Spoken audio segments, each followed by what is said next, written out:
మాతృదేవోభవ, పితృదేవోభవ, ఆచార్య దేవోభవ. ఓం నమో మాందేశ్వరాయ నమః.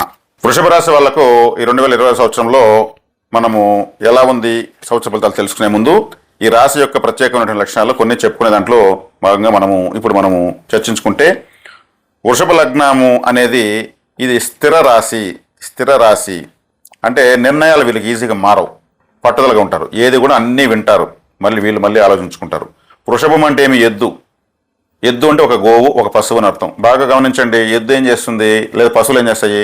మేసేస్తాయి, ఫుల్గా మేసేస్తాయి. మళ్ళీ పడుకొని కండ్లు మూసుకొని మళ్ళీ తిరిగి మేతను తెచ్చుకొని మళ్ళీ నెమర వేసుకొని నిదానంగా మళ్ళీ తింటాయి.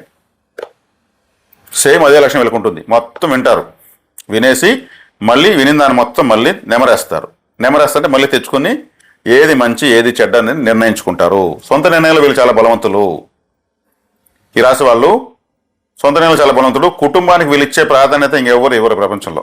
ఫ్యామిలీ ఫస్ట్, ప్రపంచం నెక్స్ట్ అంటారు. ఎందుకంటే వీళ్ళకు ఆదాయం లేదు, ఏ పని చేయరు. ఏం చేసినా నాకేంటి లాభం.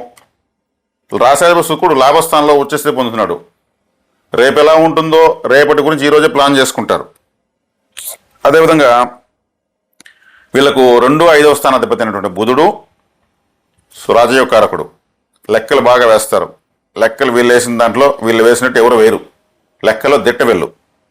అది కుటుంబానికి సంబంధించి, సమాజానికి సంబంధించి, వీళ్ళ జీవితానికి సంబంధించి, ప్రతి విషయానికి సంబంధించి క్యాల్కులేటెడ్గా ఉంటారు. బిఫోర్ ప్లానింగ్ బాగుంటుంది. అందుకే ఈ రాశిలో శ్రీకృష్ణుడు పుట్టాడు. ఆయన బిఫోర్ ప్లానింగ్. ఒక శ్రీకృష్ణుడిని ఎలా ఉంటుంది సైకాలజీ, వీళ్ళకి అలా ఉంటుంది. రోహిణి నక్షత్రం ఇక్కడే ఉంటుంది. వీళ్ళకి సాధ్యమైనంత వరకు లవ్ మ్యారేజ్ అవుతుంది. ఏదో ఒకటి ప్రేమ పట్టి ఆకర్షితులు అయిపోతారు. అంటే వీళ్ళు గమని ఉంటే కూడా వీళ్ళని వేరే వాళ్ళు ఆకర్షిస్తారు. రోహిణి నక్షత్రం ఈ రాశిలో ఉండడమే కారణము. రోహిణి నక్షత్రంలో చంద్రుడు ఉచ్చస్థితి పొందుతాడు. 27 మంది భార్యలు చంద్రుడుకుంటే ఒక రోహిణి అనేటువంటి ఆమెతోనే ఆయన ఎక్కువ సంతోషంగా ఉంటాడు.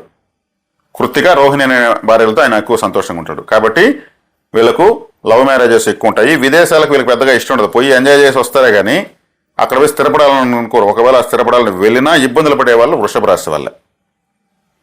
కాబట్టి చాలా ప్రత్యేకమైన రాశి ఇది. క్లుప్తంగా వీళ్ళ గురించి ఒక 4 వాక్యాలు చెప్పడం జరిగింది.